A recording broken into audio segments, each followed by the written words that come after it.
जय श्री कृष्णा। राधे राधे। भक्तजनों, आप सभी का हमारे यूट्यूब चैनल श्री कृष्ण दीवानी में हार्दिक स्वागत है।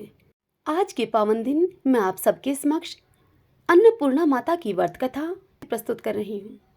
संपूर्ण जगत शिव शक्ति स्वरूप है और उसमें शिव विश्वेश्वर हैं और शक्ति पार्वती हैं। सृष्टि काल में पार्वती को माया कहते हैं और पालन के समय वही अन्नपूर्णा नाम से विख्यात हैं और संहार काल के समय वही कालरात्रि हैं। सृष्टि काल में पालन करने वाली अन्नपूर्णा का व्रत अन्न, धन और संतान को देने वाला है। अतः अन्न, धन, ऐश्वर्य, आरोग्य एवं संतान की कामना करने वाली स्त्री पुरुषों को अन्नपूर्णा माता का यह व्रत विधि पूर्वक करना चाहिए। माँ अन्नपूर्णा का व्रत वर्ष में एक बार मार्गशीर्ष मास की कृष्ण पक्ष की पंचमी से प्रारंभ होता है। व्रत करने वाला स्नान आदि से निवृत्त होकर स्वच्छ वस्त्र धारण कर ले। तत्पश्चात पूजन की सामग्री रखकर रेशमी अथवा साधारण सूत का डोरा लेकर उसमें 17 गांठें लगाएं। लाल फूल, चंदन आदि से पूजन करके डोरे को अन्नपूर्णा के चित्र के निकट रखकर माँ भगवती की गंध अक्षत आदि से पूजा करें तथा 17 हरे धान के चावल लेकर भगवती अन्नपूर्णा की प्रार्थना करें और कहें, हे अन्न देने वाली माता अन्नपूर्णा, मुझे पशु, पुत्र, यश तथा लक्ष्मी दो तथा आयु, आरोग्य एवं ऐश्वर्य प्रदान करो।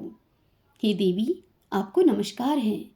इस प्रकार प्रार्थना करके पुरुष सीधे हाथ में तथा स्त्री अपने बाएं हाथ के मूल अर्थात कलाई में डोरे को धारण करके अत्यंत स्वस्थ चित्त से इस कथा को सुने। इस प्रकार 16 दिन तक उपवास रखकर डोरे की पूजा करके कथा सुननी चाहिए। यदि 16 दिन तक उपवास संभव न हो सके तो एक दिन का उपवास कर सकते हैं और यदि एक दिन का भी उपवास करने में असमर्थ हो तो केवल कथा कहकर प्रसाद ले लें। प्रतिदिन निराहार रहकर इस कथा को ही कह लें। यदि कोई सुनने वाला न मिले तो पीपल का पत्ता रखकर सुपारी, ग्वारपाठा वृक्ष इसमें से ही किसी को सामने रखकर दीपक को साक्षी करके सूर्य, गाय, तुलसी या महादेव इनमें किसी को भी यह कथा सुना दें। बिना इस कथा को सुनाए अपने मुंह में एक भी दाना न डालें। आइए अब हम सब अन्नपूर्णा माता के व्रत की कथा को सुनते हैं। सब बोलिए माँ अन्नपूर्णा की जय। काशी के निवासी धनंजय की पत्नी का नाम सुलक्षणा था। सुलक्षणा को सभी सुख प्राप्त थे, केवल निर्धनता ही उसके दुख का एकमात्र कारण थी। यह दुख उसे हर समय सताता रहता था। एक दिन सुलक्षणा अपने पति से बोली, स्वामी, आप कुछ उद्यम करो तो काम बने। इस प्रकार कब तक काम चलेगा? सुलक्षणा की यह बात धनंजय के मन में बैठ गई और वह उसी दिन विश्वनाथ शंकर को प्रसन्न करने के लिए पूजा में बैठ गया और कहने लगा, हे देवादिदेव विश्वेश्वर, मुझे पूजा पाठ कुछ नहीं आता, केवल तुम्हारे भरोसे यहाँ बैठा हूँ। इतनी विनती करके धनंजय 2-3 दिन तक भूखा और प्यासा वहीं पर बैठा रहा। यह देखकर भगवान शंकर ने उसके कान में अन्नपूर्णा, अन्नपूर्णा, अन्नपूर्णा इस प्रकार 3 बार कहा। यह कौन क्या कह गया? इसी सोच में धनंजय अभी पड़ा था कि एकाएक मंदिर से आते ब्राह्मणों को देखकर वह पूछने लगा, पंडित जी, अन्नपूर्णा कौन है? तब ब्राह्मणों ने कहा कि तू अन्न छोड़कर बैठा है, सो तुझे अन्न की ही बात सूझती है। तू घर जा, घर जाकर अन्न ग्रहण कर ले। धनंजय फिर घर आ गया। स्त्री से उसने यह सारी बात कही। तब धनंजय की पत्नी सुलक्षणा उससे बोली, हे नाथ, आप चिंता मत करिए, स्वयं शंकर भगवान ने आपको यह मंत्र दिया है, वे स्वयं ही इसका खुलासा करेंगे। आप फिर जाकर उनकी आराधना करो। धनंजय फिर जैसे का तैसा पूजा पाठ में जाकर बैठ गया। रात्रि में शंकर जी ने आज्ञा दी कि तू पूर्व दिशा में चला जा। तब वह अन्नपूर्णा का नाम जपता जाता और रास्ते में फल खाता हुआ झरनों का पानी पीता जाता। इस प्रकार कितने ही दिनों तक यही चलता गया। वहां उसे चांदी सी चमकती हुई वन की शोभा देखने में आई, सुंदर सरोवर देखने में आया। उसके किनारे कितनी ही अप्सराएं झुंड बनाए बैठी थी। एक कथा कहती थी और बाकी सब माँ अन्नपूर्णा, माँ अन्नपूर्णा इस प्रकार बार बार कहती थी। अगहन मास की उजियाली रात्रि थी और आज से ही व्रत का आरंभ था। जिस शब्द की खोज करने के लिए धनंजय निकला था वह उसे वहां सुनने को मिला। धनंजय ने उनके पास जाकर उनसे पूछा, हे देवियों, आप यह क्या करती हो? तब उन सब ने कहा कि हम माता अन्नपूर्णा का व्रत करती हैं। इस पर धनंजय ने फिर से उनसे पूछा, इस व्रत को करने से क्या होता है? यह किसी ने किया भी है? इसे कब किया जाए? कैसा व्रत है और कैसी इसकी विधि है? मुझसे भी कहो। तब वे कहने लगी, इस व्रत को सब कोई कर सकते हैं। 17 दिन के लिए 17 गांठ का सूत्र लेना चाहिए। 17 दिन यदि न बने तो एक दिन उपवास करें, और यह भी न बने तो केवल कथा सुनकर प्रसाद लें। निराहार रहकर कथा कहें।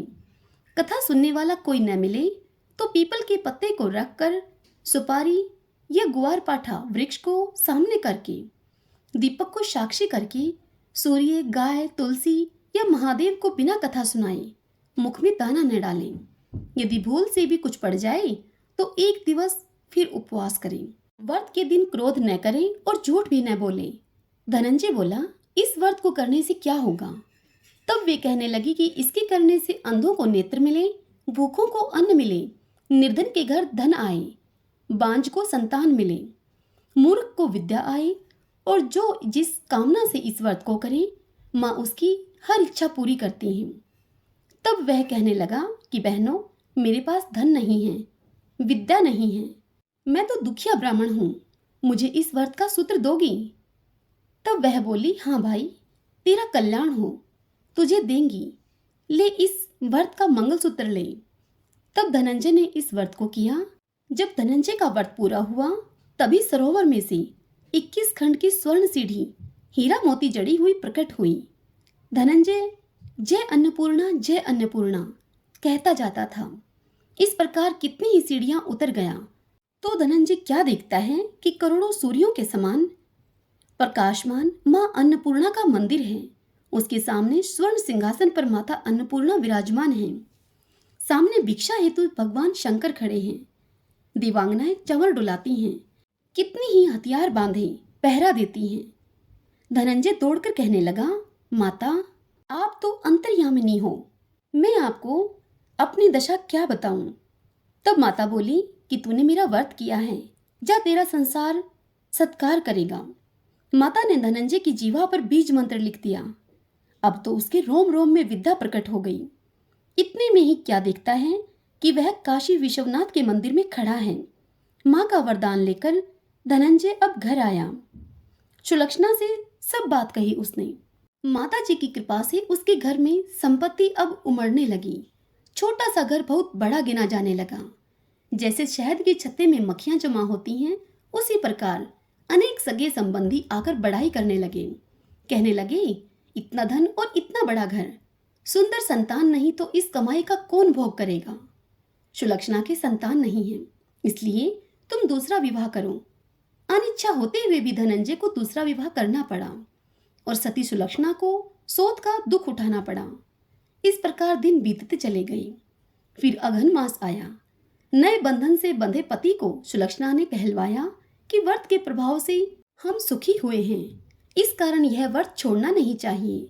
यह माता जी का ही प्रताप है जो हम इतने संपन्न और सुखी हैं। सुलक्षणा की इस बात को सुनकर धनंजय उसके यहाँ आया और व्रत में बैठ गया। नई बहू को इस व्रत की खबर नहीं थी। वह धनंजय के आने की राह देखती रही। दिन बीतते गए और व्रत पूर्ण होने में 3 दिवस बाकी थे कि नई बहू को खबर पड़ी। उसके मन में तो ईर्ष्या की ज्वाला दहक रही थी। सुलक्षणा के घर में वह आ पहुंची और झगड़ा मचा दिया।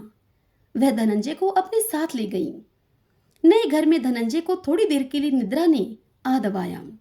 इसी समय नई बहू ने उसका व्रत का सूत्र तोड़कर आग में झोंक दिया। अब तो माताजी का कोप जाग गया। घर में अकस्मात आग लग गई। सब कुछ जलकर खाक हो गया। सुलक्षणा सब समझ गई कि यह क्यों हुआ है और फिर सुलक्षणा पति को फिर से अपने घर में ले आई। नई बहू रूठकर पिता के घर जा बैठी। संसार में 2 जीव थे, उनमें से एक ही रह गया। पति को परमेश्वर मानने वाली सुलक्षणा बोली, हे नाथ, आप घबराना नहीं, माताजी की कला अलौकिक है। पुत्र कुपुत्र हो जाता है पर माता कुमाता नहीं होती। अब आप श्रद्धा और भक्ति पूर्वक आराधना शुरू करो, वे जरूर हमारा कल्याण करेंगी। धनंजय फिर माता के पीछे पड़ गया। फिर वही सरोवर सीढ़ी प्रकट हुई। उसमें धनंजय अन्नपूर्णा माँ इस प्रकार कहता हुआ उतर चला। वहां जाकर माताजी के चरणों में रुदन करने लगा। माताजी प्रसन्न होकर उसे बोली, यह मेरी स्वर्ण की मूर्ति ले जा और इसकी पूजा करना, तो फिर सुखी हो जाएगा। जा धनंजय, तुझे मेरा आशीर्वाद है। तेरी स्त्री सुलक्षणा ने श्रद्धा से मेरा व्रत किया है, उसे मैंने पुत्र दिया है। धनंजय ने आंखें खोली। वह खुद को काशी विश्वनाथ के मंदिर में खड़ा पाता है। वहां से फिर उसी प्रकार वह घर को आया। इधर सुलक्षणा के दिन चढ़े और महीने पूरे होते ही पुत्र का जन्म हुआ। गांव में आश्चर्य की लहर दौड़ गई, मानता आने लगी। इसी प्रकार गांव के निसंतान सेठ के पुत्र होने से उसने माता अन्नपूर्णा का सुंदर मंदिर बनवा दिया। उसमें माताजी धूमधाम से पधारी, यज्ञ किया और धनंजय को मंदिर के आचार्य का पद दे दिया गया। जीविका के लिए मंदिर की दक्षिणा और रहने के लिए बड़ा सुंदर घर बनवा दिया। धनंजय स्त्री पुत्र के सहित वहां रहने लगा। माताजी की चढ़ोतरी में भरपूर आमंत्रित होने लगी। उधर नई वधू के पिता के घर डाका पड़ गया। डाकू सब लूट ले गए। वे भीख मांगकर अब पेट भरने लगे। सुलक्षणा ने जब यह सुना तो उन्हें वहां से बुलवा लिया, अलग जार में रख लिया और उनके अन्न वस्त्र का प्रबंध कर दिया। धनंजय, सुलक्षणा और उसका पुत्र माताजी की कृपा से आनंद से रहने लगे। माँ अन्नपूर्णा ने जैसे उनके भंडार भरे वैसे ही सबके भरे। जाके जैसी भावना ताको वैसा सिद्ध। हंसा मोती चुगत है, मुर्दा चौखट गिद्ध। सत्य भावना देव में सकल सिद्धि का मूल। बिना भाव भटकयो फिरे, खेवई समय फिजूल। सब बोलिए अन्नपूर्णा माता की जय।